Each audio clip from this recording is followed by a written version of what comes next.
bumming my phone. My phone blowing up. Come on. You need to go home. Get out. Call me Felicia. High school romance. Aww. Now you got a boyfriend. Come on. And I'm still a drug addict. Hold up.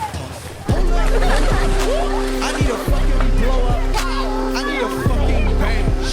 I need some fucking rain. I need a bang.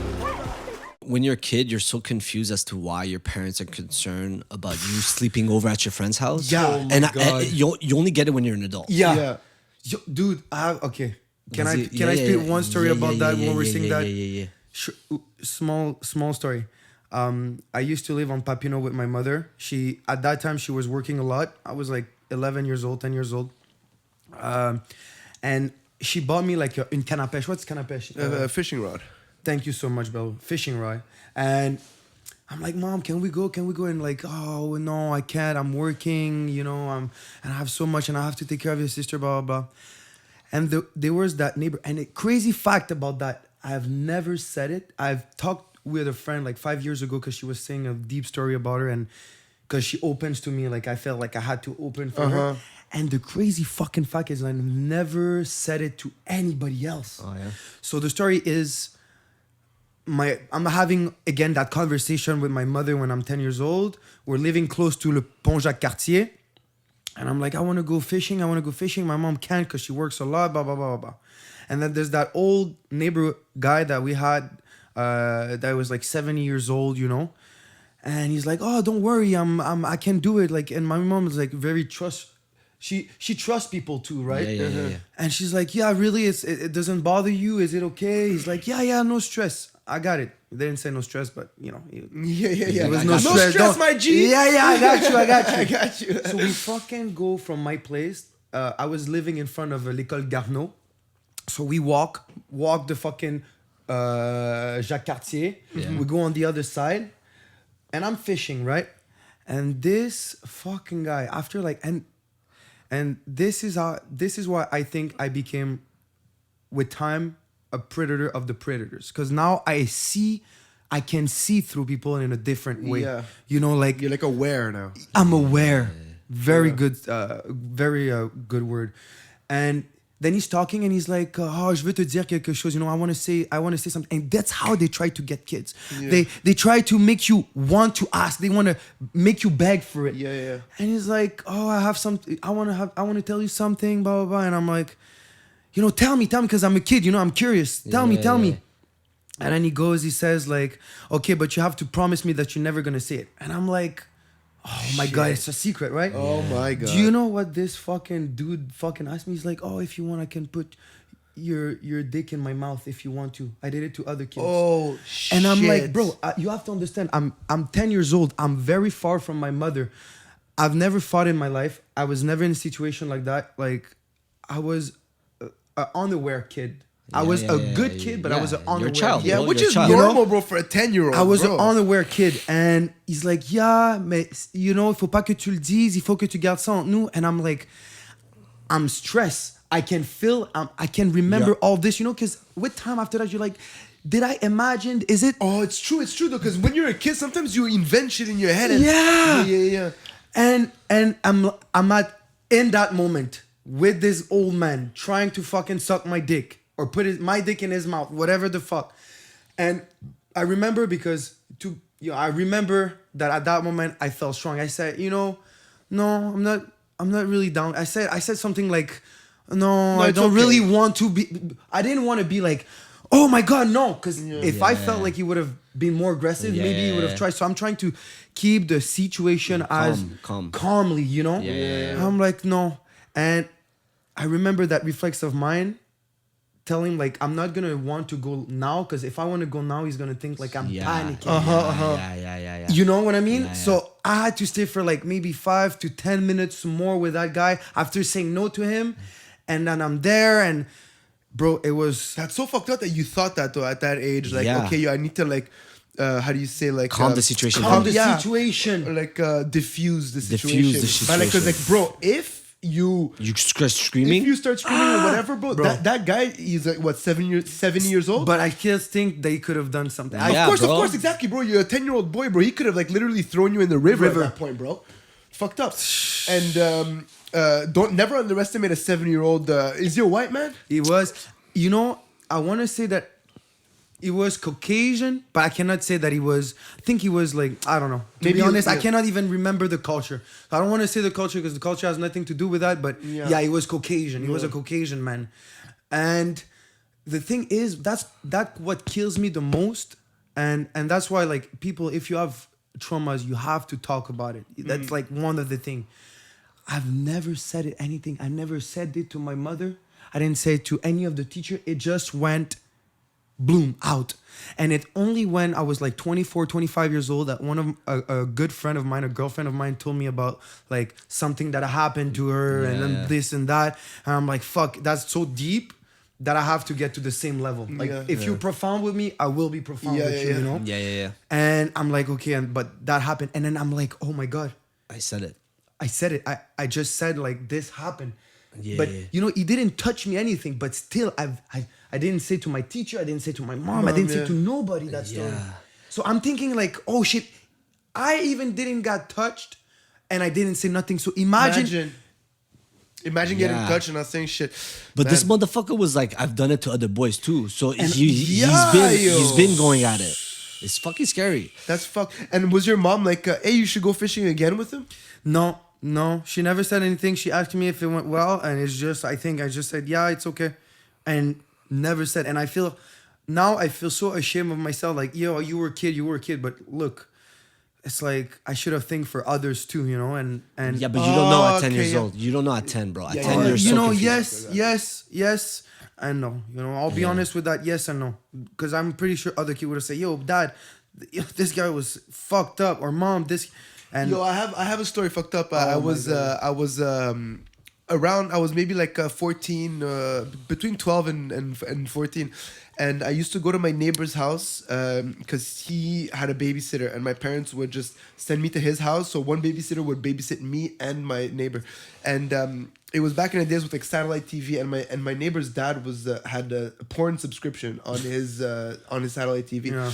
And there was a password, but the kid figured it out, and the babysitter was like 21, something like that, and he would sit us down and watch porno with us. And we've never watched porno in my life. I was like literally like, what's that white stuff coming out of the guy's dick? Because I had no idea. You know what I'm saying?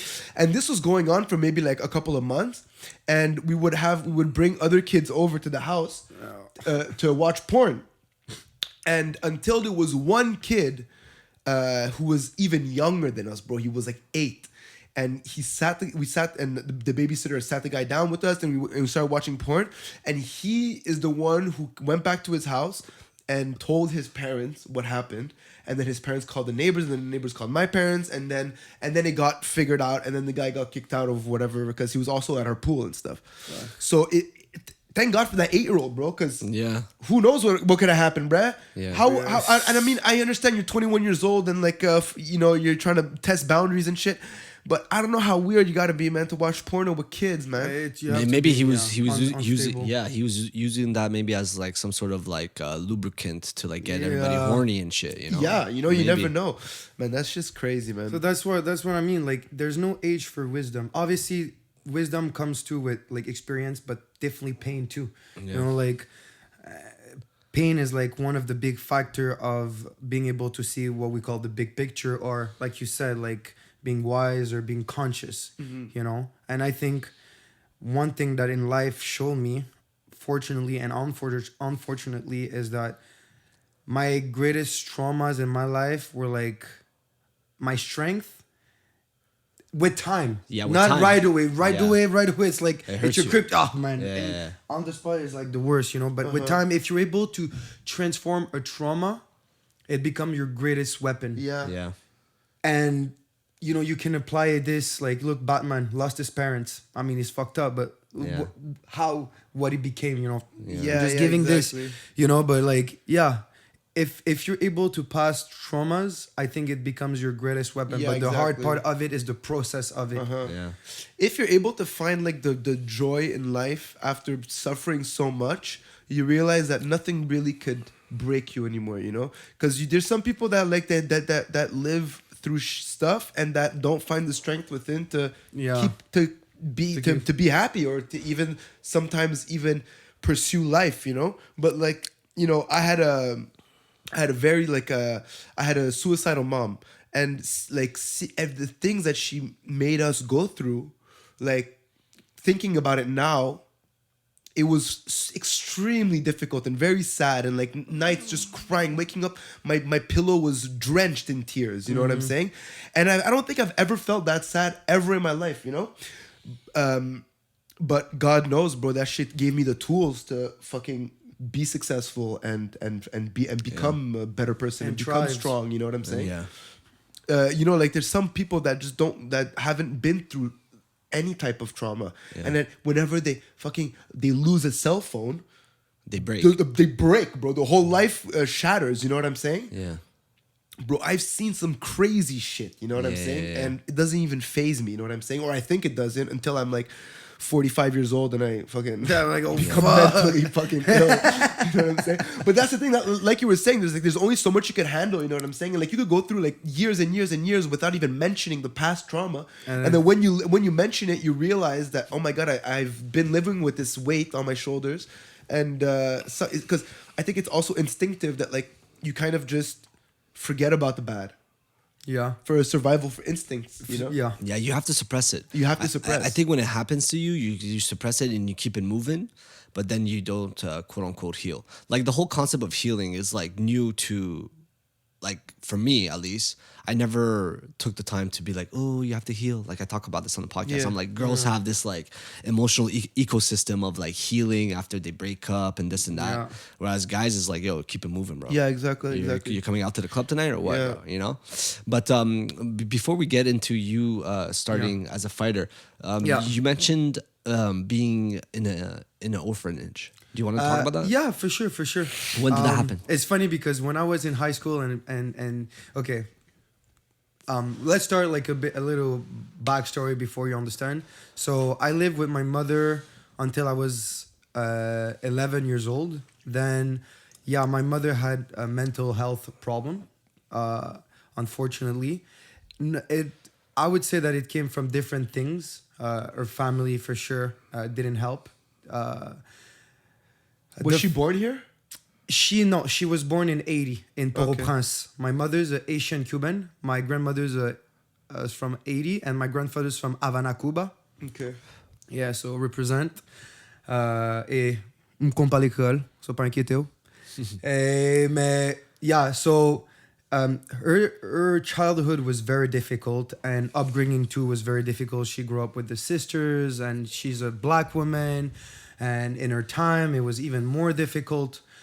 So I went to a foster house when I was 11 years old. Now, before I even start my story, I want to say that I'm on the unluckiest man, the luckiest. That's one of my bar for myself, is on the unluckiest, I'm the luckiest, because my background was fucked up.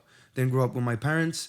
My biological father never really wanted to meet me, even if my mother made the effort. She was a comedian when she was younger. She went to France many times to make me meet my father, my biological father. You said she was a comedian? Yeah, ma mère était une comédienne. Oh, shit! Yeah, she was a comedian. Like, yeah. Oh, yeah. She played in Jésus de Montréal. Oh, shit. She did like some few stuff here, like theaters, a lot of theaters. She played in. Elle a fait quelques shows. I'm sorry, I'm having a blink right now, but yeah. And when she went in France to like pursue a bit of a career, at the same time she was like, I want you to meet your father, and he wasn't down for it, and it's okay, like whatever he felt that was the best for him. So when you said your father passed away a couple months ago, is it your biological or your stepfather? No, it's my stepfather. So my mother had another kid with my with my stepfather. Okay. But like I said, this man was there before he was there for me. He was there emotionally in all the way possible. This man was there for me. So like I said, like on the unluckiest, I was the luckiest. I was loved. He cared for me in so many different ways. He was there all my life. But like I said, my mother had issues, mental issues. So she didn't want me to see him. She didn't want me to see him for like a long period of time. And my little brother was living with him. because my stepfather had the la garde partagée. Yeah. Yeah. Okay, I see. And then like maybe 2-3 years later, I went to a foster house, and you know, when I think about it, the mother that raised me, that because I consider her, like, as a mom, Yeah. she was there. Yeah. Not, she didn't only do a job, she did more than her job. She was strict, man. She was first of all, she was a pure Asian woman. Oh, well, lucky you. Like, yeah, pure Asian woman. So the food was cultural. Yeah. The mentality was cultural. When she got angry, it wasn't speaking French. She was speaking Creole for me. Like, she they were not fucking up. And La DPG, it's like very like tricky because they put you there and then you're like a number. You really don't feel like a person when you're like quand t'es dans le système de la DPJ. Okay, so DPG, for the people who don't know, it's like a foster home system. Yeah, I guess it's Kind of. It's like a département DPJ, département de blah blah blah jeunesse. Pane gangster. Yeah. The gangster. They take you from your house. They say, nigga, you. This is not your parents anymore. The government is your parents. When you're 18 years old, get the fuck out. Yeah. But they basically sell you too, because I feel like the parent that like adopts you, they get a little bit of money. Oh yeah, they make money. Yeah. At that time when I was there, they weren't getting that much. They weren't getting nothing that much. But with time, they got more money. Okay. But yeah, so I went there. I went there from 11 to 18 years old.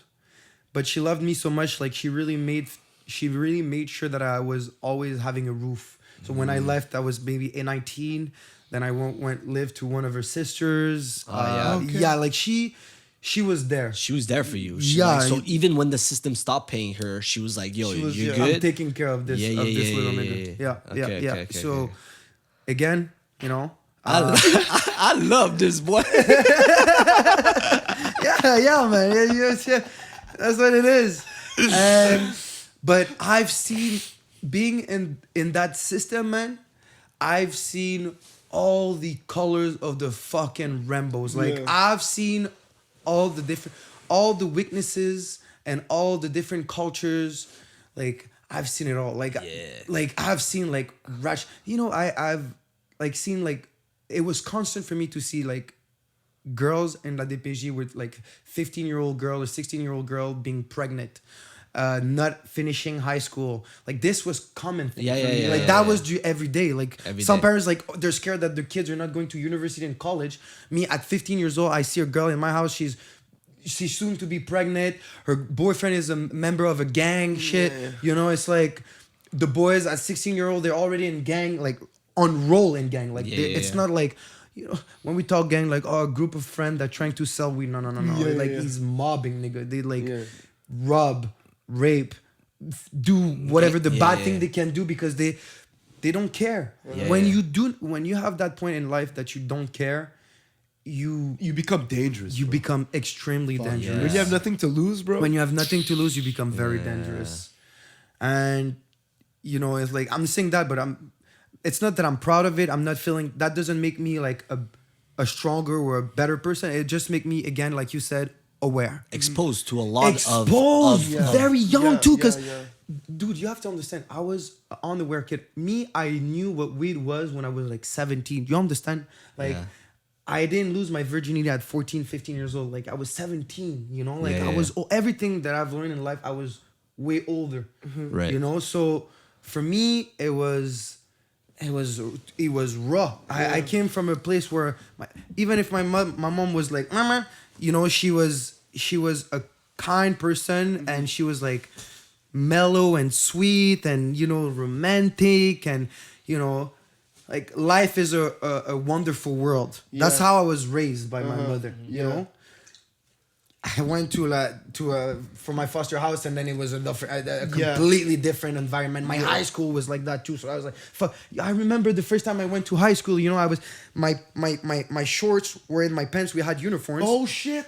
Yeah, I went to Jean Gros, by the way. So Jean Gros, shout out, man. No, fuck this school. No shout out. No, I had good time and bad time, but yeah, we were having uniforms like this color. And I remember the first day, it was so funny. I had like classical shoes, right? Like church. Church shoes. My t-shirt was in my pants. Tucked in. Tucked in. Like, your hair was done. On the side, right? Yeah. First day at school, some of the garbage are in fire. I'm seeing like black women's hair on the ground. Girls are fighting. First day at school. First day, the scrap? First day, there's scrap. I see guys like Talking guys about- that were like, sorry, bro. But Paulo, I'm like, sorry. They were guys like, I remember when I was like 11, guys that were 16, 17, they look old. Yeah. They look older, This guy's man. 25. What, they look like, nigga, you look 30. You look 30, nigga. You don't look 25, you look 30. You look like a grown-ass man. Two kids, a big house, everything, you know? And I'm a skinny Mais le gars, il connaît smoke. pas son 426 là. Yeah, Le gars, il coule tout sur les gamins français là. Le gars, il a 35 ans là. Il est encore là pour le 436. Exactement. You know, I'm like in, en tout cas. And I'm there and it's like, you know when they say a shock, a cultural shock? Yeah. It was that for me. And then, you know, I learned. I learned because I got bullied. I got fucking... And bullied obviously brought me to martial arts. So were you always like were you like physically able to defend yourself before doing martial arts? I was... Or were you like an easy to bully kid? I would say I was athletic and I had the fire to fight. Okay. But I wasn't that much built to fight. Right. You know, I mean, you were a kid, right? Like, Yeah, but still, I remember they were kid, like they were 11 and they had that muscle, they had that pure strength, you know? Yeah. And as a fighter, you see that. Like you sometimes spar with guys and you're like, you know that you're better than them. You're not stressed, but like, God damn, this nigga hit hard. Like, they hit hard. They're just, you feel it. They're naturally powerful. You know, and there were a lot of black kids that were Arabic kids that they were just naturally Latinos, motherfuckers, like Mexicans. Like when you're a fighter, and you know you have a Mexican against you, you know it's gonna be a scrap. You know you have to be. They don't stop. They don't. You have to put them to stop. sleep. They won't stop. They're machines. Yeah. So I didn't have the physical aspect of it, and like I said at the beginning, like I can now it's a bit better, but I was a very sensitive person. I was a sensitive guy. I was a sensitive kid, and even as a fighter, every time I lost, it was because of my emotion, not because of my skill. Like I never got beat up into a fight. You know, I've lost many times, like maybe 5 times in different martial arts. Like in boxing, I have 1 defeat over 5 fights. Amateur fights, Muay Thai, I have 4 fights. I have 2 defeat from 2 different tournaments. In kickboxing, I have like 9 fights, no defeat in kickboxing, but you see, I've lost. You know, it's not like I've never lost, but it was emotional. It was because of my emotion. When you say emotional, it means like you start. I get maybe frustrated. Yeah, exactly. You know, like maybe I get too angry, or maybe I'm like I don't bring the fire in me. I'm like trying to prove something, and like I said to my students, I say you can lie to me, but you cannot lie To yourself. You know. So if I lie to myself during a fight, like this is not like. This is a real thing. Like amateur, not amateur, semi-pro. When you fight, you're truly putting your life on the line. For sure. Like people are really trying to Put you out, bro. He's trying to put For you out. sure. You're trying to put them out. It's actually a crazy fucking One thing that I think about when I'm nervous before going on stage, because I have a band, I'm a musician. Sometimes before going on stage, I'm nervous and shit, and I always think about like fighters when they're in the same green room that I'm in, right? But like they're getting ready to Go get to war. their ass get like hurt. You know what I'm saying? Put their ass on the line in front of like thousands of people, sometimes tens of thousands of people, and where I'm like just like nervous for what really what there's no reason really, but like I always compare it to fighters, and I'm like that's for me is the epitome of like performance, you know? It is crazy, man, and they deserve more money, man. They for what deserve more especially- praise also, I More feel. praise, yeah. The fact that you go there and you just fight in front of people, you're fighting to your death. He's trying to kill you, you're trying to kill him. yeah. some- And you and train days and months. And then you do a press conference before and after. It's like what the You just fuck? fought. How was the fight, Mr. Michaud? How you think it was? How you just fought like for like really like 20 minutes, 15 minutes, whatever the time you fight, and then you have to speak about like how was it? Wait, let me just live 2 seconds. Let me just Exactly. realize that I'm still alive. When you realize that all these people are there with their cameras and their lights because they see it as entertaining. Yeah. it's fucked, you know? You have like a bruised arm, a battered leg, and people are asking you questions to entertain the fans. You realize that you're suffering and your pain is entertainment for people, and you still do it. Or you're emotional because you lost, bro. You lost a war, and you're fucking beat up. You're swollen. You're hurting, and they're like, "Okay, well, what led to this preparation of this fight?"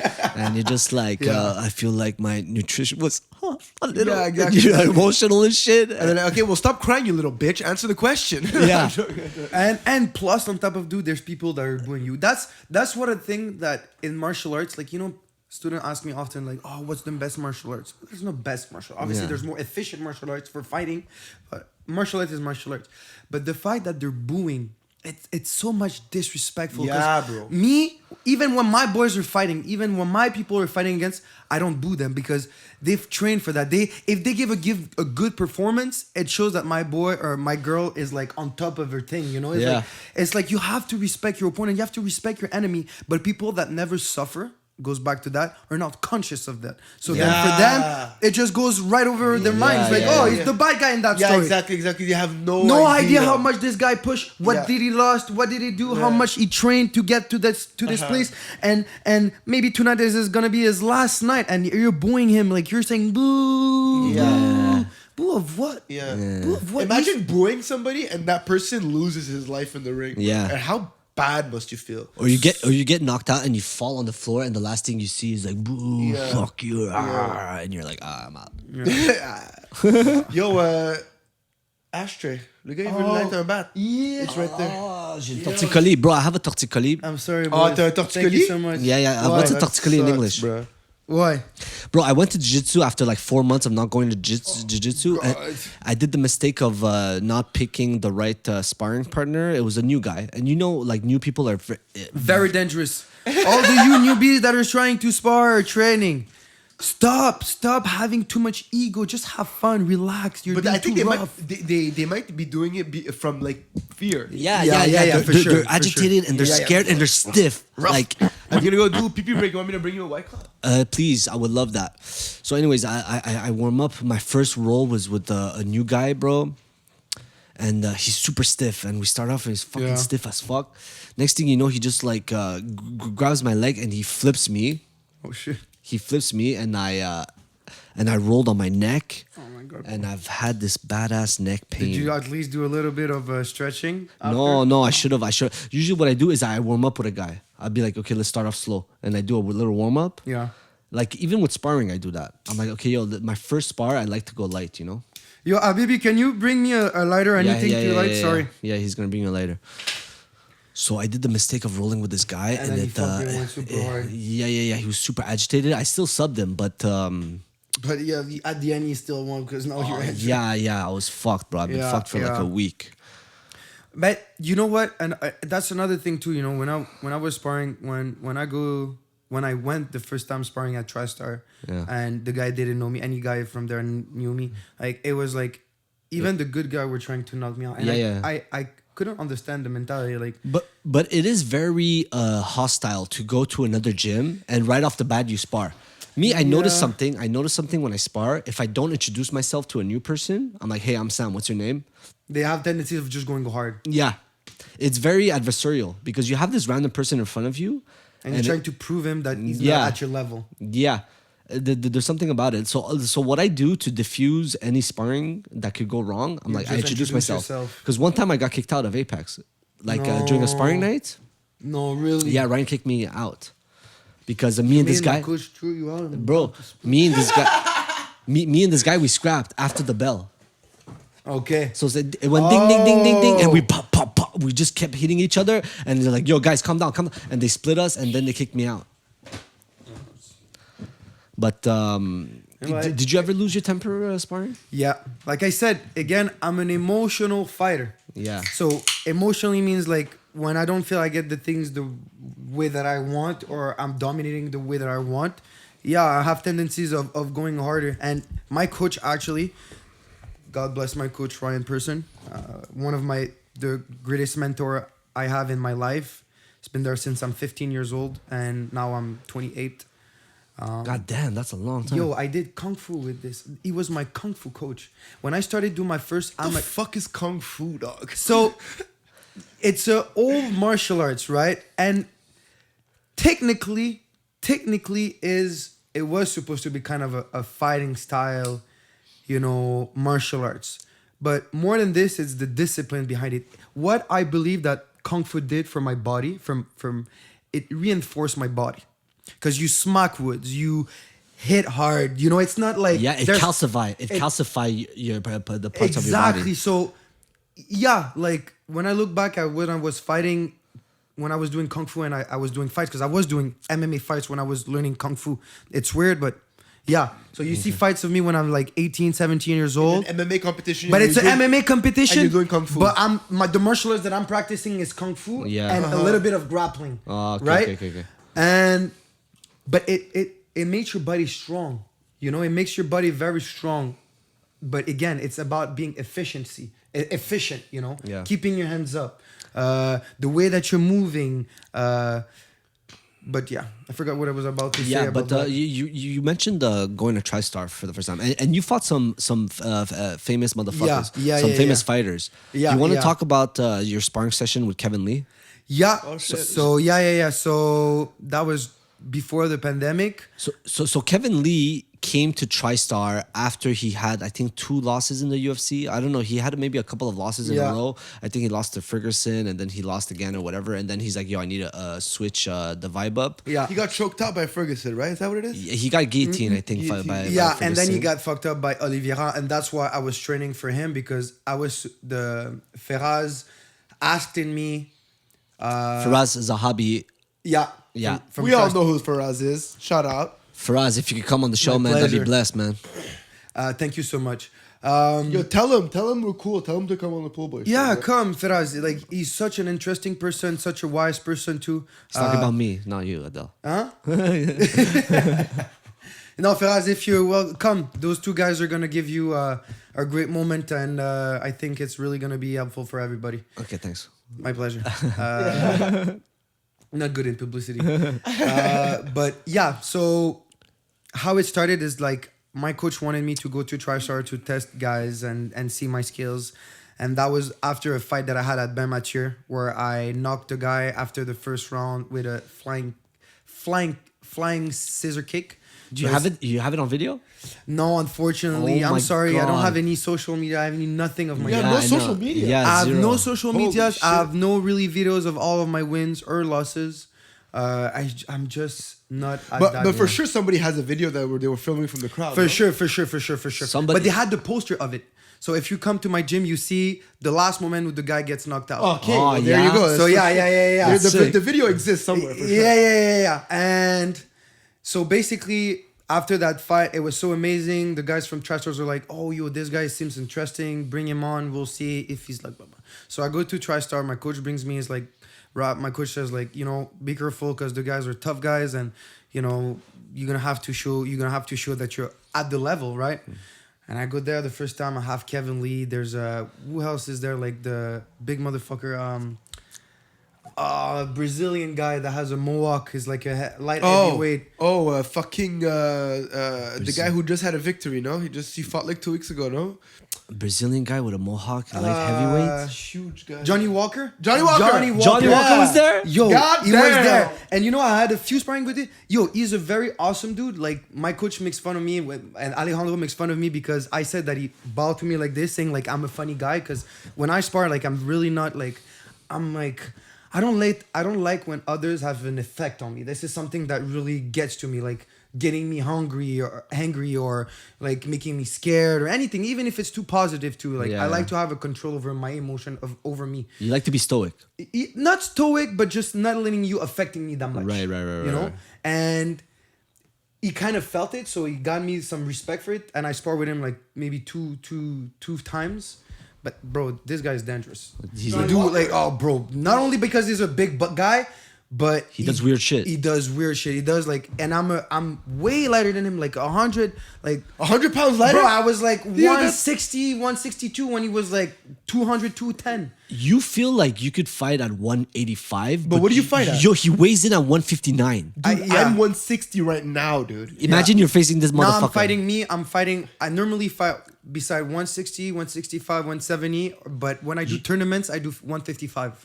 Because That's 185, wild. bro, these guys are huge too. No, I know, 'Cause but everybody but, cuts but, weight. But yo, if you see how this guy fights and you tell yourself he fights at 155, you're like, what the What fuck? the fuck, right? Yeah, I'm a tall guy. And I'm like, And what would you fight at? You think 155 as well? Bro, if I was to like try to make it, Cut weight, yeah. I would have to cut 145, 20 pounds. I would have to go to 145 minimum. uh. Some motherfuckers my weight would cut to 135. yeah. How much weight do you think I could cut? I weighed myself like 2 days ago. I think I'm 160, some shit. Maybe you would have to fight at 145 also Crazy. to even have a chance. Crazy, You know? Yeah. crazy. Okay. Anyways, so you show up, you fight with Johnny Walker. Johnny Walker, it was fun. He's Yeah, it weird. was fun. It was crazy and it was wild, but it was funny. Like I could see like some respect, some love, some not even respect at the beginning. I could see some affection, you know. Some Like, love, man. That's beautiful. yeah. Love. I'll say love. But then when I went with Kevin Lee, it was a different Oh, vibe, man. shit. This guy, I had to have he was like trying to hurt me. He was trying to knock me the fuck out, like big shots. Like, no, there was not even respect. Like, it doesn't even see that he could control his power. It was just trying to knock me out. And I'm like, fuck. But then I'm happy because it got me the confidence to understand that even if a pro guy wants to knock me out, he can't. He can't. And that got me like really more confident. And I was Yeah, able that's to spar with huge. even better striker than him. Like the two best striker in my life that I've sparred with, the most technical fighter, the most dangerous, first of all, is my coach, Ryan Person. Like the most technical. And I'm not saying that because he's my coach. I'm saying that because he has all the qualities that a fighter needs to be. He's smart, like not physically only strong, but he's smart. Yeah, fighter IQ. He has the fight IQ. He has the flexibility. He has the experience, and he has that fire when like you. Flexibility, I feel, is like something that we don't talk about a lot. You know what I'm saying? It is. No, It is important. Yeah, it's super important, but like you never like really, unless somebody's doing jujitsu. Yeah. You know, like people like they see people like doing head kicks and shit, and I'm like, bro, I can't lift my leg up that high. Like, forget Yeah, about you it. have to do so many leg kicks on a bag before you could kick that high. Crazy. But some girls like some girls are just naturally fucking flexible. Like that girl Priscilla like kicks high like fucking easily at her gym. Yeah, she yeah. kicks to like really high for a There's- little girl. Yeah, there's a Marta. She's like 5'4", 5'3", bro, and They kick high. not only she kick high, if I know with this girl and she's like 135, 125, like something like that, I know if I don't keep my hands up, She's gonna I kick you in will the get head. kick in my head, like Yeah. 100%. Every time I've dropped a little bit, you know, I'm on focus for 1 second, you will get kicked in the face. And the girl's like Yeah. 3 head and short. Have you ever gotten knocked out? No, but I've got rocked. Okay. I've got like super rock in the sense like rock where I can't see for like 5 seconds. Like Jeez. it's like all white. Oh shit. Oh yeah. Yeah. Was it in a pro fight or in training? No, it was in training and few times into a fight. And few times it happens like in boxing because the guys have such strong arms in boxing, like fast but like strong. And when I fight guys in Muay Thai, I feel like everything is a bit strong, but not super strong for the guys that I fought yet.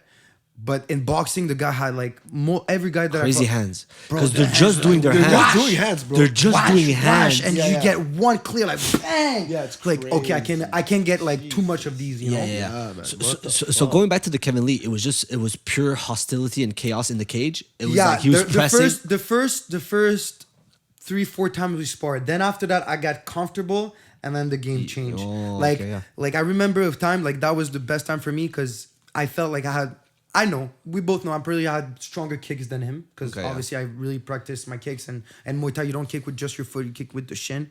And one time I kicked his leg, and I kicked his leg so fast and so precisely that he did a 360 degree and shit. went down. And I was like, yo, What's up? shit, nigga. I have it too. Like Yeah. I'm in the game too. You know, Yeah. I can fuck you up too. and that was one of the best guys in the UFC. That was at that time when he was like He he was was number 8. Was number 8 Yeah, into UFC. the top 10 for sure. Yeah, top 10. And I remember Ferraz asked Ryan. He asked Ryan for me to participate because he was fighting against Oliveira. And if like Firas thought that I had like a very similar style, like wild, unpredictable, Okay, yeah. linky guy. Like I had the physical and kind of I could imitate. Yeah, like Kakashi yeah. Sensei, if you know Naruto. Yeah. Like Kakashi Sensei, like I can really imitate properly a style. Okay, yeah. And Crazy Naruto reference. yeah. Crazy, just dropped it on us like that. Oh, yo, I didn't even notice. Does Faraz prep you? Like, does he tell you like, can you imitate Oliveira? He was like telling me like some stuff, but no, he Okay. kept me like being loose. He told me like, oh, just sometimes switch stance or back up or this or that. Even if I don't back up that much, but like, you know, he was asking me stuff to Right. imitate a little bit, but the rest was very free. But then when Kevin Lee left Tristar and he had his first fight, he knocked the fuck out of his opponent. When he came back, with the second guy after Oliveira, yeah, he came back, he knocked somebody out yeah. So you with see, a head kick, I think. yeah, exactly. What? Yeah, He's like yeah. a a wrestler, step- no? Kevin yeah. Lee's like mostly a wrestler. No, that's like his Yeah, but first thing. he's strong. He has good boxing and he has strong. He's strong. Like Yeah, he's a strong So, motherfucker. he's a strong motherfucker. Was he fighting at 155? Yeah, and now he's fighting for Eagle, like Yeah, the- Eagle FC. Eagle FC. Yeah, with Khabib. Yo, speaking of Oliveira, bro, fucking crazy fight in 2 weeks. Yeah, it's Yeah, gonna be wild. Oliveira versus Islam. Islam. Yeah, but I think Oliveira takes it also. Okay, check. I checked the odds yesterday, and the favorite is Islam. Really? Yeah, so but it's pretty tight. It's like 155 to plus 135, so something like that. Oh, yeah. But bro, if I were to make a bet, I would bet on Oliveira just because like he's always kind of the underdog. I feel. Yeah. Every time he fights, people are just like, he's gonna lose. Well, because he's almost to lose every time too. Yeah, You know, it's he true. He gets knocked. He gets knocked, but he Gets has the knocked down. heart, Yeah, bro. yeah. He Joe doesn't Rogan stop. said something, and I heard it yesterday because he was talking about the Oliveira and Makachev, and he said one thing Oliveira that I love about Oliveira and what makes him so powerful and dangerous is because when he fights, he first of all he has so many records. Okay, when he fights, title defense, he doesn't like try to outpoint you. He doesn't try to like stick to the. He probably has a game plan, but he doesn't try to like stay safe or whatever. Yeah. He always goes straight into your face, and that's why he gets like knocked out. Or not knocked out. Yeah, but yeah, knocked but out. knocked down. Yeah, Yes, yeah, yes, he yes, gets yes. Which is knocked down. something that I love about watching his fights, you know? Yeah, because, man, he goes into the fire. He's putting everything on the line. Yeah, he he's jumps in the always, fire. you see, bro, his legs are always like right in front of the guy. Yeah. Bro. Yeah. Right in front. He fights like this. I don't know. Yeah. He's like very square. No, Yeah. yeah, he's kind of square, I feel, no, when he fights. Yeah. He's square. He's like, because the thing is too, like he can't see properly, and that's the thing that maybe a lot of people don't know. But he can't see for shit. Yeah. So imagine He you're can't? fighting. No, he can't see. Like he Oh, sees what? like he porte des grosses lunettes. He has like thick glasses. Oh yeah, like thick Oh, glasses. he's like, I can't see what push. Yeah. But because he sees like maybe 4 or 5 heads. Yeah. You know, it's like one person, but he see 4 heads, and on Is it top this of one? that, he's getting pushed. Exactly. And every time he punches, it's like a lotto. It's like, but bro, I think that's part of the reason why he's so dangerous because he doesn't give a fuck. Yeah, he's like, I and can't- I think he lost a lot, right? Yeah, like yeah. he went to adversity. Yeah, Adversity. Adversity. Yeah, Thank you so yeah, much. yeah. So I think he doesn't have the same fear. You know, like you have stress. Like fighting is stressful, but everything is stressful. Having your crowd is stressful. Knowing that you're going for a fight is stressful. Getting punched is stressful. It takes you energy. Hitting somebody takes you energy. So everything when you two go into a fight takes you energy.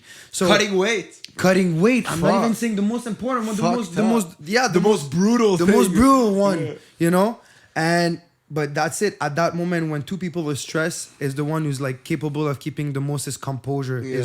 Is will on top of everything. That Which is makes why you- mind games is so important. Yes. Yeah. Because like you could drain so much energy from somebody Yeah. like just playing mind games.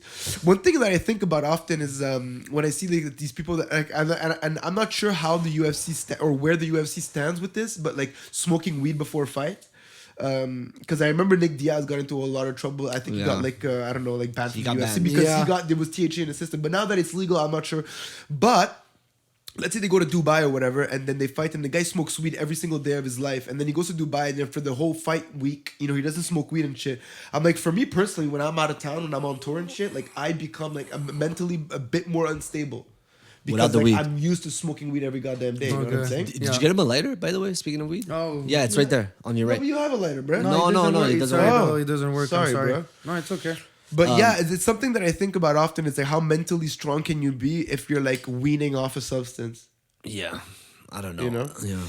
Well, it comes to your training. basically. You know, like I think Diaz feels very comfortable to smoke. Like he's only one of the guy that we know that smokes, right? But when you think about cardio guy or guy that never like gas out, is the one. You know, this guy It's smokes, true. Yeah. You know, this guy smokes a lot of weed, but he does marathons. Yeah. You know, he fucking Triathlon. Yeah. triathlons too. That you is know? wild, bro. That's crazy. Like, But I'm it's thinking, like, but this I'm is a talking different level. I'm talking more mentally. Right. Like, you know, Yeah. like you know, you feel like you were saying before, like I don't like to lose control in fights. Like I don't like to fight with like emotions. You know, it's like when I don't smoke weed for 2 days, 3 days, the third day I start getting more emotional.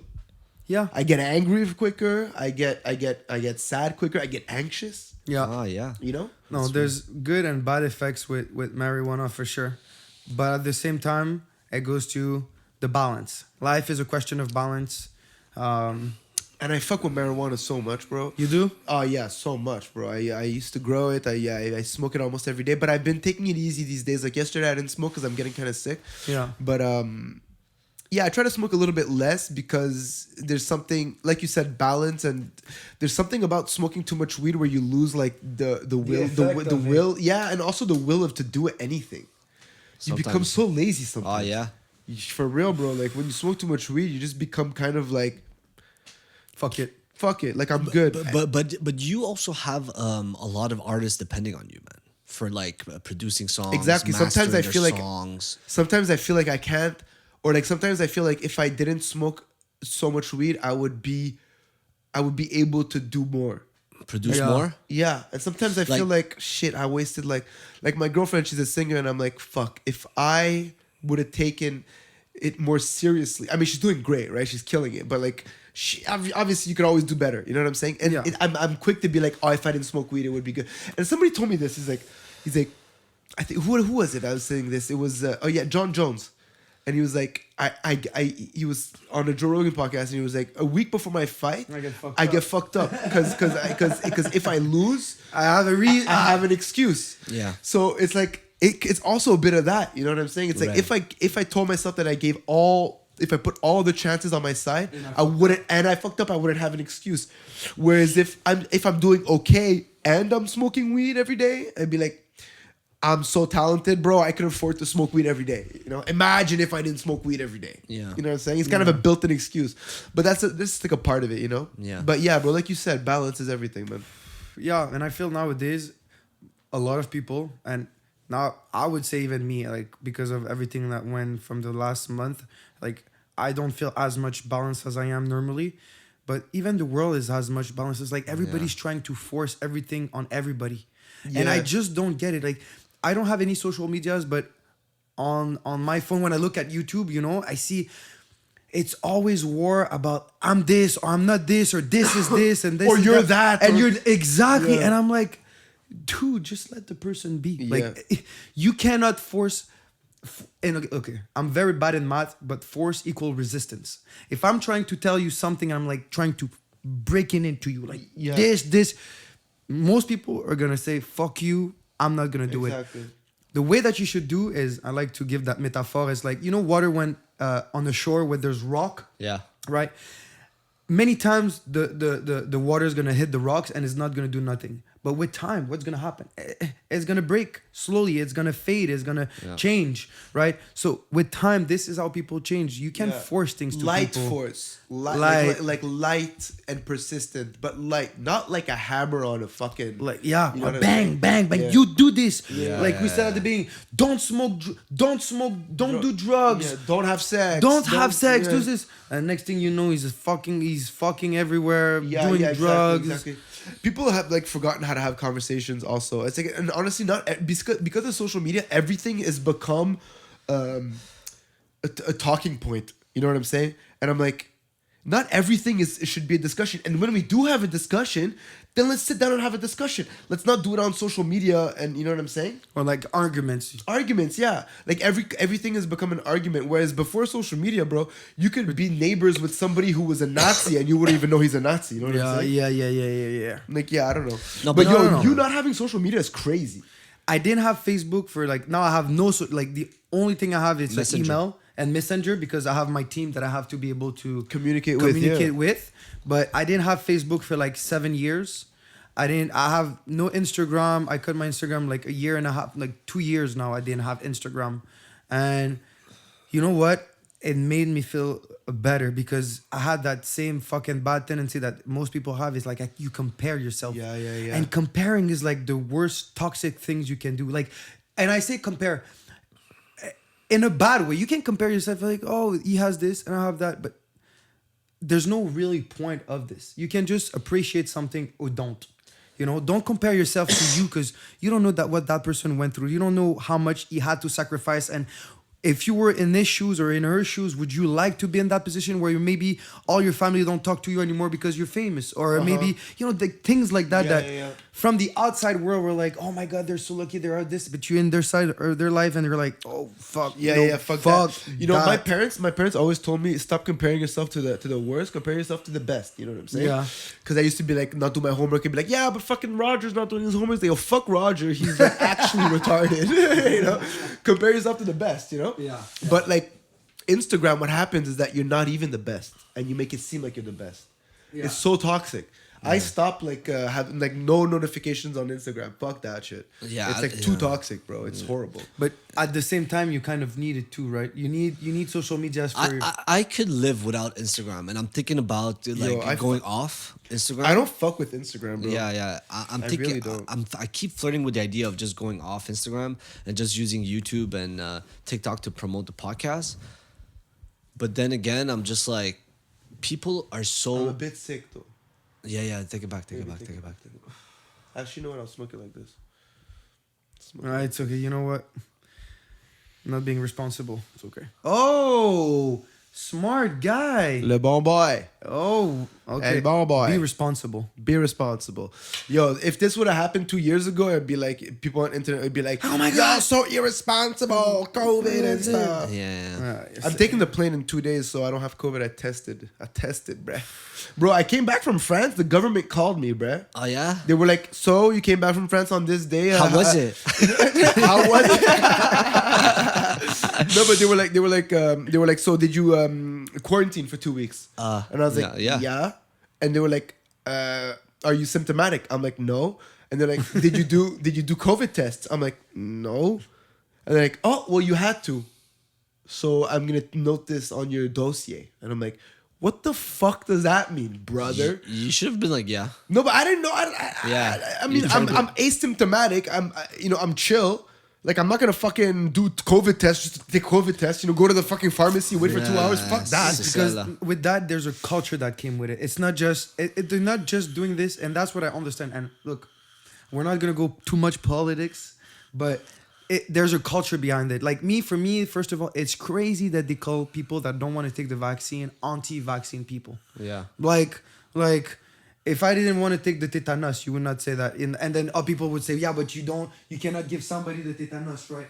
Yeah, but at the end of the day, it's yes, you affect others, but it's your life, right? Like this is the deep down what comes to it. Yeah. It's your life. It's your choices. Yeah, it's your body, man. It's your body. Like, like you're saying like, oh, if a drive a bus and get an accident, like things happen. Yeah. You cannot, it's like people are trying to forget that nature is nature. Whatever nature wants to do, nature will have it will get you. But the fucking irony is like, your body, your choice, but like, for like abortion, your body, your choice, but for vaccines, it's like your body, not your choice. Not your choice. Your choice. Also, but it's the government. But yeah, they're they're just shoving down these like truths down our throats. These I want to shit on liberals for some reason, but liberals have been like so hypocritical. Like for instance, there's a documentary that came out. I think it was a documentary or like a YouTube documentary where like the liberals are all about like having immigrants come over to the country. Like yeah, make room for the immigrant people. Let them in. And it's a beautiful idea to have. It's like, if you're having trouble in the country, you're more than welcome to come. Yeah, you come here with support. It's a beautiful idea, and I'm all for it. But then they went to all the liberal states that were like in favor of having immigrants come over, and every time there's like a liberal neighborhood, every time they want to build a government like high rise for like low income immigrant people, Yeah. they all refuse it. Fucking pieces of shit, hypocritical fucks. So they all vote a ballot of like, no, hell no, they can't be here. You know what I mean? So the idea is beautiful. Like this is what the liberals do. Selling a dream. Yeah. They love to have these like social ideas that are like, oh, kumbaya and whatnot. But when it comes down to it, it's like, yo, can we build a high rise here? We're gonna be able to house community and yeah, stuff, blah, we're gonna blah, be able blah, to blah. house I don't know, 500 people. They're like, hell no, not here. Like it's great. Like we love these immigrants, but not in my neighborhood. You know what I mean? So there's a lot of hypocrisy like that's going That's on. a big thing in France too. It's a big things like trying to sell a dream to a lot of people from like Africa, you know, like Congo, République démocratique du Congo, Burkina Faso. En fait, many countries. Sénégal, a whole bunch of French-speaking African Yeah, countries, and they bro. try to bring them there, and then they sell a dream. Oh, you're gonna have a house. We're gonna find this, and then they go there and they put them into those the cities. That's how they call them. They call them, ouais, les cités. Les cités, exactement. But Yeah, it's fucked. France is like straight up racist. Like I'm seeing this French girl from France, and she throws a comment like, "Yo, you're gonna get checked at the airport if we were to go like to France." You know what I mean? You know- 'Cause I have a thick ass beard and whatnot. But I think I get like French people like in the sense that like if you open your front door and there's a Senegalian dude taking a dump in front of your yard, like you're like, "Fuck, man, what the fuck?" Yeah. And they become like. France has a tendency of like when I go to France, I always notice there's so little homeless people because like they take care of their homeless, and when there is a homeless person, like the guy's sleeping on the sidewalk, and there's like a baguette, some cheese, people just give him food. You know what I'm saying? wow, yeah. But Oh, it's funny. I never. but you have these camps under the bridges of a whole bunch of like immigrants that try to find logement in France like that can't, and they sleep in tents. You know what I'm saying? Yeah. It's like you'll never see that here, bro. Like people sleeping in tents, which is I don't know if it's a good thing or a bad thing because you remember there was a whole bunch of tents on Notre Dame. Yeah. They fucking shaved the whole thing down. I don't know where those people went. But there's definitely been Everywhere. more homelessness since the pandemic, bro. Like every street corner now, there's a dude hustling you for money. Yeah. You know what I mean? And like there's definitely a rise of homelessness. And in Montreal, Canada, there's a social net. So in the Yeah, US, exactly, you In know. the US, there's no social net. So Yeah. you're seeing situations where like everybody's leaving LA. You know? Yeah. Because they're like, yo, this is ridiculous. I think it was San Diego or San Francisco who's like, we're gonna refuse to pay our taxes if you guys don't deal with the homelessness issue that's going on around here. That's You crazy. know? I think San Diego they're like losing 5% of their population every year because like, people just leave. They're like, fuck that. I think it's Right. San Diego. I'm not sure. I though. mean, Yo, Paris. I think 20,000 people every year leave Paris. Oh yeah. Yeah, which is crazy because and then where did they go? Where did they go? they go to like they go to come here. no. I mean, they just go to Montreal. other. Yo, They come to Montreal. Yo, bro, fuck. I have 4 new neighbors here. They're all French. I'm telling you. Yeah, it's Bonjour. crazy. Comment ça va? Tranquille, ouais, quoi? Comment était ta journée, Robert? Oh, elle était tranquille. Ouais, bro. On a pris un café, on s'est pris. Yeah, it's What's hilarious. a crazy thing with France is like there's so many beautiful cities in France. Paris, I hate it. I hate going to Paris. But there's like It's the Lyon, attitude. But there's too many people, bro. But did you feel racism when you went down there? Bro, I feel more racism in France than when I'm here. That's for sure. Because like in yeah. France, there's more Algerians, there's more Moroccans, and They I don't think like that. They don't Yeah. like them Yeah, they because don't like like the you know the you see in North America people are racist, especially against black people. Yeah. Against black, you think? Yeah, because More than Arabic? Yo, More yo, than yo, Arab? In Montreal, in yes. the US, the like when I go to the US, like You black feel- people just hang out with black people, whereas here it's like a mix. I Yeah, find there's yeah, more yeah, of a yeah, mix. yeah. Like Yeah, I for have sure. black friends, I have all kinds of friends. You know, I just grew up with all kinds of different people. Okay. So I never really saw. But in France, bro, they'll tell you like there's like so many illegal Algerian immigrants and Moroccan because they just crossed the Mediterranean that they have like this stigma against that everybody. For sure, they have that a like stigma as soon as they against see my tone of skin, they're like, oh, yo, this guy's Algerian. Like if I act a little bit Too much like your too much like they're gonna have that yeah, they're gonna have a problem. You know what I'm saying? it. Yeah. Raph, you recently left your girlfriend. Do you want to talk about that shit or no? It's No. complicated. No, it's on work, but you know, if I slightly bring the subject because you brought it. I didn't want to bring it, but if you saw just subject, when broke up,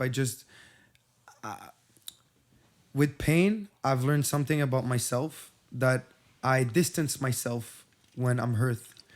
And that's a bad behavior from my upbringing, right? Like of not trusting people. And I didn't broke up with her. It's just like I distanced myself to her, and it brought something bad. Well, first it brought a trauma that I had that I wasn't really realizing. And now because of that, you know, I feel like I have now that knowledge, you know, that I want to work on, that when I'm hurt, when I feel pain after the loss of my father, obviously, you know, like not feeling any nets behind me, like, you know, I have support for sure. There's a lot of people that surround me, but he was a mentor. Like I like to say about my father that if I was Alexander the Great, he was my Socrates, you know, he built a strong mind for me, right, you know. right. So I have tendencies, and not with my girlfriend only. Hopefully, I pray that she's gonna be my wife. Yeah, We'll clip that. We'll send it to her. Clip it and send it. but that when I suffer, I don't distance myself. That I try to let people help me. And that's why, boys, I came to your podcast, because first of all, I've seen some of other shows that you did, not other shows, but episode. Thank you so much. And I really like what you do. Like, it feel warm. It feel like, you know, it's not just for you or for the views. It's for like supporting. And, you know, I feel good today to be with you. No, blessings. With all the love. I feel loved. I feel affection. Blessings. And I really appreciate, because it's hard for me nowadays. And I'm liking what I'm having as a vibe, you know? Yeah. So thank you, boys, for inviting me. It's a pleasure, on. my friend. Thank you so much for being here with us. It's crazy. When we started this podcast, I'm like, oh my God, I feel like I'm 16 years old again, having real conversations with friends, you know?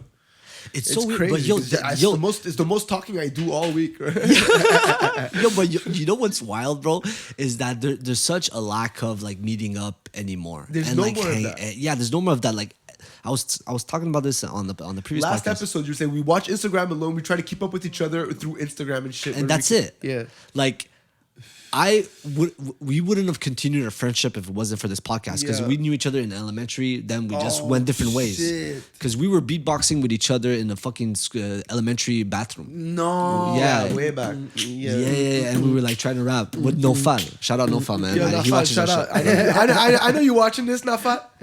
And we would beatbox, and then he went on to do music production. I went on to do video, and then he had the Infinity Stone of audio. I had the Infinity Stone of visual. You know what I'm saying? And then boom, and now we're just missing 3 Infinity Stones, which is clout. We're missing clout. We're missing being educated. And what was the last one? High production value. Is that what it is? No, bro, it was something else, bro. It was clout. Okay, we have visual, we have audio, we need clout. We need to be more educated. Oh, maybe some guests, some high. Yeah, moi la dernière fois, last time I proposed him, he should like interview a porn star or something like that. Yeah. I just don't know any. I did reach out to a bunch of porn stars actually. Bro, I saw this fucking TikTok. This guy's like talking about, they have like this guest on, and he's a male porn star, porn actor. Okay. And they were talking about like a famous woman porn star and his experience with that woman.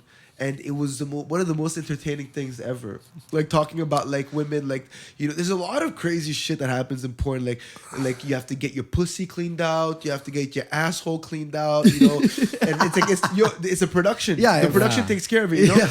And the story was this famous porn star. It was one of her first videos, and it was crazy because the woman had a boyfriend. And the guy was supposed to have sex with her, but the boyfriend would come inside of her every morning before she would shoot, because he was jealous of the guys. So the guy was about to have sex with her, and he's like, "Yo, I want her pussy to be cleaned out, because I don't want to come when there's another man's cum inside, like I'm not down. So they give a what they call a douche vaginal, which is like a pouch. There's like, I think it's like saline water or some shit, Okay. and then you put it inside your vagina, and then you clean it out cleans out. basically. Okay. So this girl, I think it's one of her first shoots. So it's the first time she does this in her life, and now she's very famous. I just don't know who it is, but she goes in the bathroom or whatever, and then she comes out and she says, "So like when is it supposed to like when is it supposed to like work?"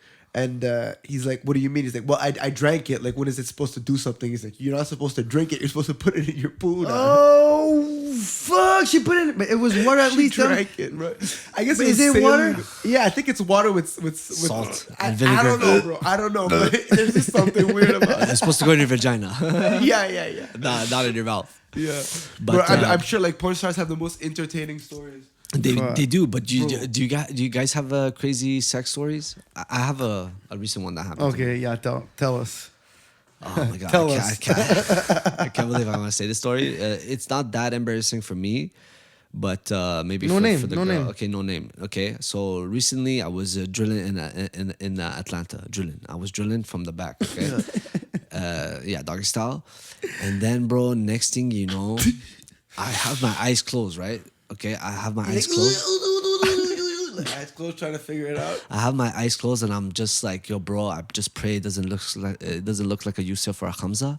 Next thing you know,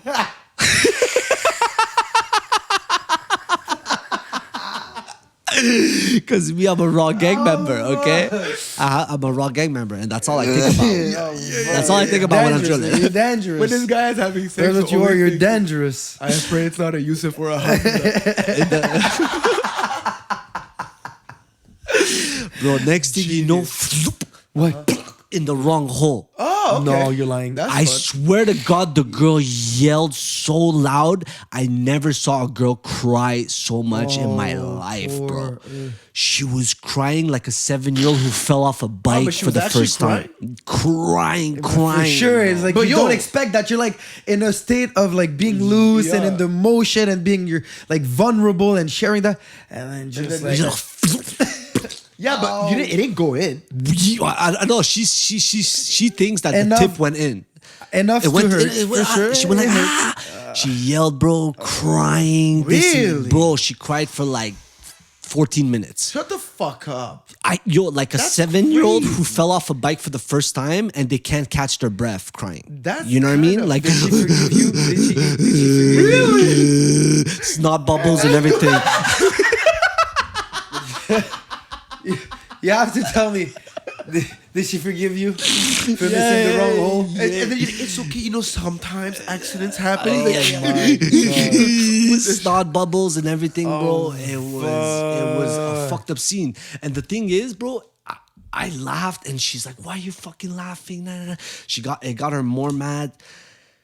It was a chaotic scene, bro. It was a chaotic scene, that's fucking hilarious, dude. and I was like you ejaculating at the same time, so it was like fucking weird. It was a You fucked up just scene. poked her anus, dude. Yeah. Do you guys have crazy sex stories? Okay. Do you want to say a Yeah, story? you should go. You should go first. You should go Look, first. I'm not gonna say it's not a flex. a crazy sex story. It's not Okay. a sex story, but it's a story definitely about my sex that I almost lost. So, at that time, I was working as a security.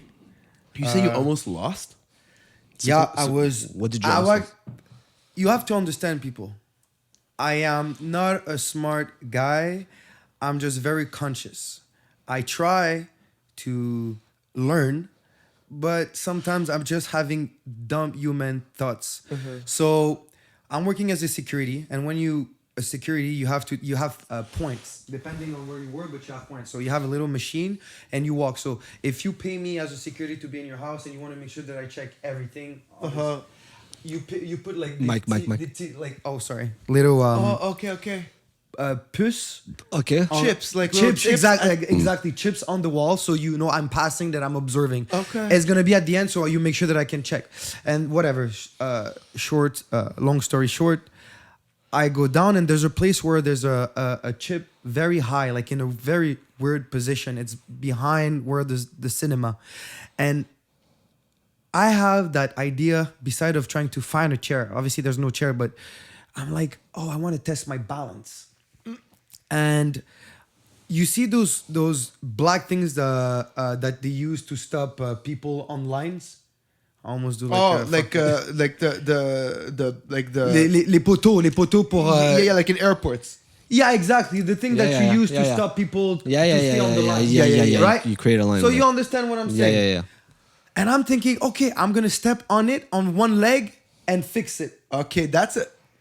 The thing is like this. Exactly, you have to see like it's about that size. You're convinced you could put your feet on that and I reach out. convinced myself that I want to. I'm kind of able to stand on one leg and click it and just go down. Because you were too lazy to go get a chair. Because I was too stupid. It's just pure stupidity, obviously. But yeah, and mixed with laziness. I think a lot of time it's laziness. I break myself. But at the same time too, it's like I want to prove myself I can do it. So there's like many things, many factors. Many factors that went to lead to that. And then so okay, whatever. I I put it in front of the thing. I put one leg on top, and I kind of like, I know what's gonna happen. What? And then it just bang! Oh, but bro, it went between my asshole and my balls. All gooch? And it's not like a small level. Like I fall from about like this height to something that it's that here. Yeah. You know? On your gooch. On like the between your balls and your ass. Yeah. That's fucking. The shock was so hard. And I promise you on my life, it was so painful that it kind of shocked my leg. Like my leg, I couldn't feel that much my leg. It hurt so my much. God. Like my leg was like. Thank God it wasn't your balls, But bro. wait, my man. I'm like, oh, fuck. The people from the cinema, they come, they call an ambulance. Oh, yeah, like that? Yeah, it like, was my weird. gooch, my Yeah, gooch. he's like, I couldn't explain. I couldn't talk that much because it went like down my gorge. You know, like, real? What? Your gooch was in your throat. Yeah, like, I was like, you know, just like, Oh my God. And then fucking l'ambulance comes. I go to the hospital. They call my father. My brother, my little bro is with my father. And, you know, I go to the hospital. I'm at the hospital. And fuck, my brother comes and my father comes and I explain them the story and they're trying to not laugh, you know, because, you know, obviously it's like, but I'm like, yeah. And, you know, the doctor explained that I'm going to have to be on a wheelchair. But I'm like, yo, bro, I had to be on a wheelchair for 2 days. What? 2 days. That's fuck. Because my legs, it's like, I don't know if you're scared of heights. You know, when you're scared of heights, you have your legs kind of feeling like numb, like weak. Yeah. That's how my leg felt. Like it was weak. Like I don't even feel that into a fight. It's kind of ironic that like you're a security guard. Yeah, And then you're I'm out. down, and then I have to You explain. yourself, you did it to yourself. Bro, it was like the dumbest things. So I go to the hospital, and then, you know, my father is laughing, like trying not to laugh. My brother is laughing. And then the doctor goes and he's like trying to explain to me that he has to do some checkups. So, and it's a guy. So you're there like this? Not yet. I'm like on comme sur le dos now, and my legs are kind of squeezy. And then the doctor he's like he's in the mid-30s, early 30s, Indian guy, like super chill, right? He's like, oh bro, I'm gonna have to do a little checkup. I'm like, what the fuck you mean a checkup, bro? Like there's no checkup, you know? I'm like, there's no checkup, man. No, because I'm in pain still, you know. Yeah. But it's like, yeah, it's my job. I have to make sure that your spine is okay, or like you didn't do anything to your balls and everything. And I'm like, no, it's okay. Je pense, but I'm lying. I don't feel like. The only thing that I'm feeling is like le poteau qui est rentré entre mes deux jambes, you know? It's the only thing, and the numbness on my leg. I'm just like, trust me, don't worry, nobody's gonna know. He's trying to make. You're in the hospital at this point? Yeah, I'm in the hospital. I'm on the bed. I'm like Okay, this yeah. with une couverture. Ils m'ont déjà mis. And it's My only father's you and him. outside. It's only me, Okay, me and yeah. him, exactly. And he's telling me this, and I'm like, this guy is fucking, and he's having a smile because he knows that it's embarrassing, but he's a doctor. He probably he sees saw this every day. worse, bro. Yeah, for this sure. guy saw the worst. So I'm like Yeah. there, like, yes, it's a funny story, but dude, don't worry. I'm doing this for the best. He's like, I can't live with you. Like, it's illegal if I let you go and then you come back and there's something. And next thing you know, he's like checking my balls, making sure my balls are okay. Everything is lush. He's like, bro, you're good. Pop. And bro, it was so embarrassing. And at the same time, it was a very Humbling experience. Exactly. It's a humbling experience. Fuck, dude. It was so, and when I said the rest to my brother and my father, they laugh so much. Yeah. But my father, you have to understand, he was a very sensitive man. So like, he wasn't the man that likes to laugh about the pain of people at all. He doesn't like the joke like that. He's very emotional about that. But right? he couldn't help himself. But that it couldn't help himself. Like, my son, like, his brain, like, what's happening, man? Fuck. Dude, I remember I was biking back home one day, and it was raining, and I was on my bike, and I was very young. I was like 8 years old, and I'm biking standing up to go faster, and my foot slips on the pedal, and You're going up and down on the bike. I fell, but like my dick hit the post. Oh. Like, I just like bam, and then oh my goodness, and then I barely make it at the house, you know, and then I come back home and I'm like, I look at my dick, and it's blue, like the tip of it is blue, cause like I bruised the tip of my dick, and then I'm like, holy shit, I'm 8 years old, mind you, and I'm like, holy shit, what the fuck should I do? And I'm like, fuck, I need to go tell my mom. You know, do I need to go to the hospital? It's my penis, you know what I'm saying?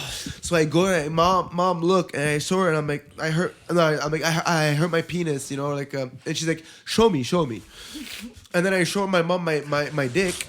And she just starts laughing, bro. And I just went back to my room. She's like, it'll be fine, you fucking idiot. Did you ever have to show your dick to a doctor? Yeah.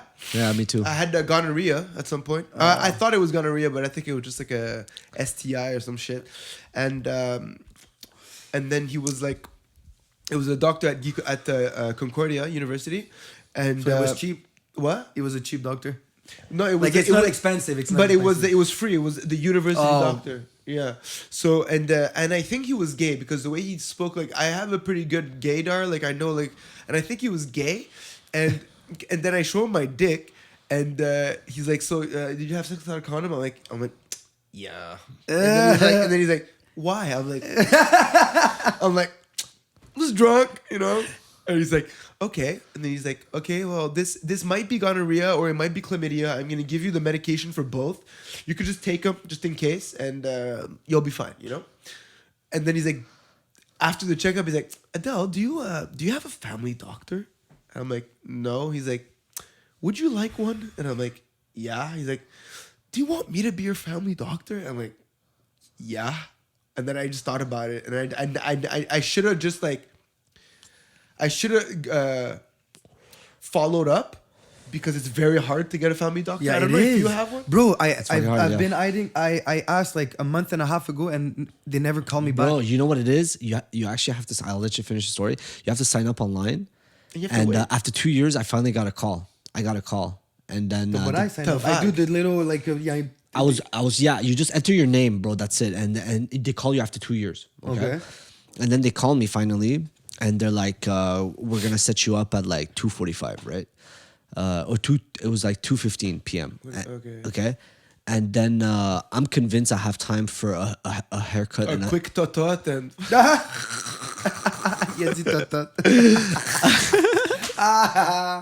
That day I was convinced I had time for a haircut and a facial, which is called the royal treatment. Shout out Mehdi, a Persian barber. He gives me the royal treatment. He does my face, my eyebrows. He takes out the pore of my fucking nose out. It's fucking sick. I have It's a bad nose hair, bro. I always need to cut it, bro. Crazy royal treatment. I get at 12:30. I'm like, for sure I have enough time to make it to my 2:15 or 2:30 appointment.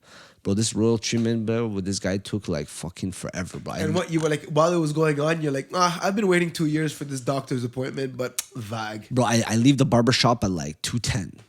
And I get to the fucking place late. I'm like looking around. I hit the elevator. I go there and it's the wrong door. So I had to go down the elevator, go up the elevator again. Anyways, I get there. The girl's like, fuck it, you're late. Like, Oh shit! you're back on the list, bitch. No. What time did you go? What time did I you? was like 25 minutes late. That's kind of unacceptable. It was but I mean, it's disrespectful. not No? that bad. It wasn't that Si bad. t'habites à Longueuil, puis il y a du trafic là. C'est ça, là. C'est ça là. Yeah, Anyways. shout out Mehdi, bro. Yeah, shout out Mehdi, man, for doing my hair and shit. But yeah, so I almost had a family doctor. Yeah, I think I should just like do the. So did you end up having a? No, bro. He told me, yo, come see me next week and I just never went because I already felt uncomfortable because this guy was touching my dick and shit, and I was like, And he liked it. I'm not sure. These guys are professional, obviously, but I was like, I don't want my family doctor to like, I don't know, see my dick. Is that weird? Imagine he does a yearly checkup of your dick. He's like, yo, so how's your dick? You're like, what? Isn't there like a thing with like women like or like men? It's like if you go see a gynecologist, if you're a woman, it can't be a man. It can't? I think that's a little. I think there's No, I'm not sure, but I think I think for sure there's men who are gynecologists. Yeah, but they only see men. No. No, bro, gyno is like vagina. Yeah, well, it says it in the name, gyno. But I'm pretty sure whatever it's that's called. something that we should check up after. I'm curious about. I want gender equality in that profession personally. Yeah, bro. That's what I want. If I could see some pussy and get paid $150,000 a year, No, bro, but sign me up. I would not want to. No, me too. I wouldn't want. You see the like, most gloopy shit. it's just after that. I think with Bro. everything in life, if you abuse it, like not that I would want to do that job. I don't want to do that job, but I know that I'm that type of person. If I'm too much of something, it's just like it numbs. Yeah, exactly. You know, yeah, it numbs you. But the thing is, at the same time, it's like you don't want to see some sick ass like vagina every day. You're a doctor. You're, No, but you're sometimes actually you you're see something- curious. You want to you actually. But you- really sure you're curious about like. No, But you what- want to what do is good. What? Like you like officially like your profession, like you have to do good. Like people come and see you and they need something from you, and you are a professional and you help. And every night when you go to bed, you could tell yourself that I've helped people with their private parts. You know, when that's the most beautiful thing. But coming back to the unhealthy part, like I'm sure that women just do checkups. You could probably see like some tight puss every fucking day, dude. And it doesn't matter too far for you. Yeah, but I don't think it's sexual anymore. It's just like, exactly, 100%. I don't think it's sexual if you're in the job. No, for sure. I for think sure. for sure it's not that. For sure. No, it's like not that big a deal. Okay. How long have we been going? I have no idea. I don't even know if It's- this laptop is still recording. It's 3:20. We started at like 1:45. Yeah, we're good, man. We wrap it up. I think We we good? should. Yeah, I Okay. think we should wrap it up. You guys, if you want to follow Raph, you can't. No, you cannot really actually. I'm only Pex Martial Arts for sure. So if you want to come train, Actually, Raph gives some of the best fucking classes. I go to the gym and I don't want to train, but Why? he hypes me up. why am I giving good classes? Because Be honest. No, the reason is that you hype us up. You're like, let's go, let's go. yeah. Push yourself. Champion mentality. Keep pushing. You can lie to me, but you can't lie to yourself, bitch. And like it's like fucking empowering ass training He's like, session. show me your dick. Yeah. No, but no. I'm like, okay. No, but for real, one thing that I like the most about like when I'm teaching class, because yes, I'm a fighter, but I love to teach us, is I'm a very confident man. Like, I want to say this. Confidence can be the food of a wise man or the liquor of the fool. Oh, that's fucking well said, bro. Yeah. So one more fucking time, well just to said. make sure that you understand another bar, because I like to talk about bars. This is from The Office, by the way, when Michael is trying to find creating a new paper office. That's so with the Indian guy. The girl says, she says, "Oh, you're very wise," and then she says, like, before. Oh my god, I'm bugging. We spoke too much weed, man. Yeah, I'm sorry. That's why. It is. Beasley says to the Indian guy, "Oh, you find that Michael is a very confident man," and he says, "Yeah, he's a very confident man because the food of confidence can be the food of the wise man or the liquor of the fool. So it's important to be balanced." Straight up. Yeah, you can't be too gassed up. Yeah. So I'm pushing you. So I want you to be the best of yourselves. Yeah, bro. That's what I want. No, but for real, these are some of the best training sessions that I've ever done in any mixed martial art. Make sure to go check out Apex on St. Catherine in Montreal downtown. If you're from out of town, you should definitely make the flight. Do you have a fight coming up? I was supposed to fight the 1st of October. It didn't happen. Now I'm going into a fight camp. So I might fight in a month and a half. And is that gonna be in Montreal? We'll see. Probably, maybe. Fuck we'll yeah, see. man. Okay. If it happens, for sure, boys, I'll let you know so let us people can fucking watch know, out. We're gonna go Yeah. watch. We're gonna pull Yeah. the fuck up, bro. Yeah. 20 deep. Yeah, it's gonna be fun. Like you're gonna love my style. Yo, Yeah, it's gonna be I love you already, bro. I love you. Thank you so much for coming. Yo, thank you, Thanks for boys. coming, I bro. appreciate the podcast, man. Yo, I really romance. I appreciate love it. Thank you so much. Guys, make sure to like, subscribe, and share it to a friend. We're trying to grow this podcast, and the first 1,000 subs will get a kiss on the forehead by Adele and I. So make sure to like, subscribe. Thank you for sharing your time with us. I go by the name of Sam After Peasy Adel Kazi. and Rafi.